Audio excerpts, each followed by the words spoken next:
तर येवल्यावाल्याचं ऐकून आमच्या GRच्या शब्दामध्ये फेरफार करायचा नाही, फेरफार केल्यास आम्ही सुद्धा 1994चा GRला कोर्टामध्ये चॅलेंज करू असा इशारा जरांगे पाटील यांनी दिलाय। 1994ला आमचं 16% आरक्षण तुम्हाला दिलं ते आम्हाला द्या असं देखील जरांगे यांनी म्हटलंय।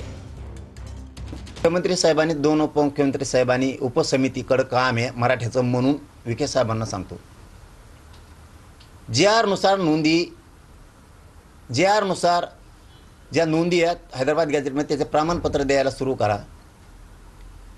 जर का थोडं इकडं तिकडं केलं ना रे बाबा, कोणाचं ऐकून येवल्या फेवल्याचं कोणाचं ऐकून GR मध्ये जर आमच्या काही शब्दात हेराफेरी जर काही केल्या, जर का काय झालं तर एक लक्षात ठेवा, 1994चा GR आम्ही सुद्धा चॅलेंज करणार आहेत आणि मान्य न्यायालयाला तो सुद्धा रद्द करावा लागणार।